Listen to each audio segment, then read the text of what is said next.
Hey, this is Matt Wenning at WenningStrength.com. Julius Maddox at IrregularStrength.com.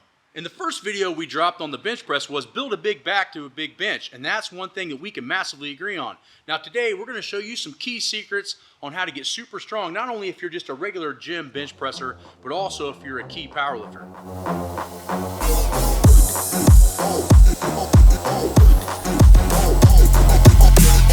So, in my normal warm-ups, you'll see me explode up, control down, explode up, control down. So I'm always trying to focus my body on always understanding that going up is always powerful. As you notice on the way down, he's maintaining control of the weight.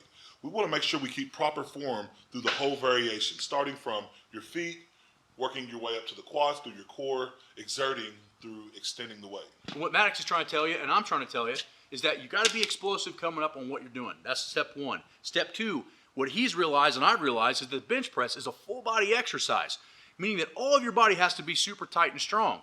But the trick is that for beginners, speed work may not be the right way to go right off the rip because your technique may not be good enough to go fast. So we always want to focus on proper technique before lifting heavier weight. So we have a lot of variables on getting strong, and one of them that we're going to talk about today is being explosive. Now, if we look at our traditional force equation, we have F equals M times A. And what we want to focus on is a lot of times is the acceleration, but a lot of times we get caught up in mass, meaning how much weight's on the bar. Now that is key important when you're doing types of training because you need to know how much weight you have on the bar. But if you're not moving in an explosive fashion, like you watch Maddox's training, you don't ever really see him move a bench press slow. It's always explosive. And the reason is that you're creating that motor pattern of always 100 miles an hour. And that's why it's important to train speed. 0 to 100, baby. Pause presses. Pause presses are great for generating explosiveness.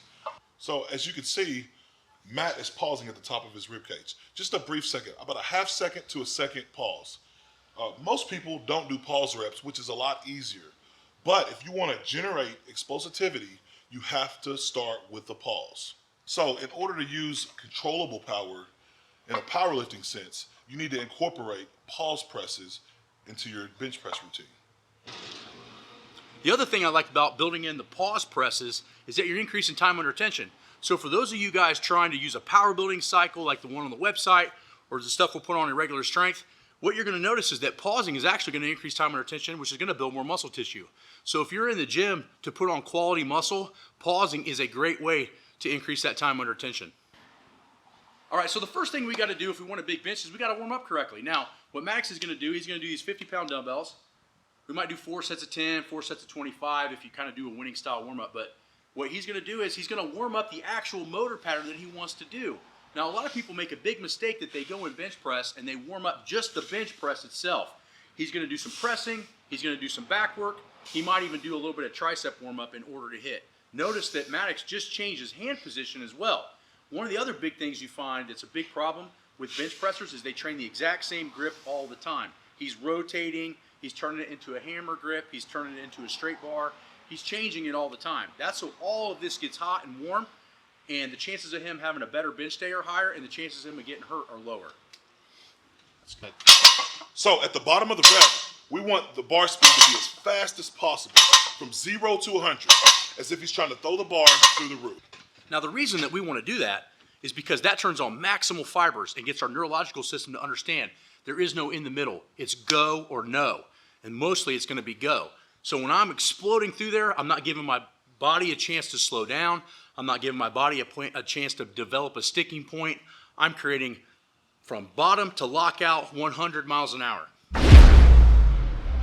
So today we talked about some key variables specifically for the bench press. We talked about warming up the muscles that we need to warm up in order for us to press.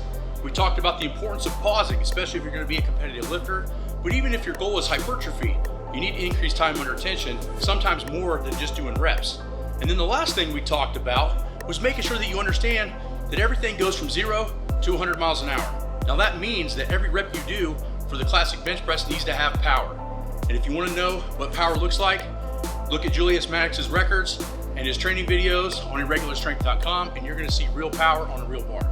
You guys just remember to have patience with yourself, have patience with your training, that there's going to be room. Just make sure that you keep room for error because things are going to happen.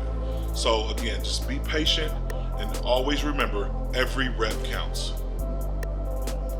Good.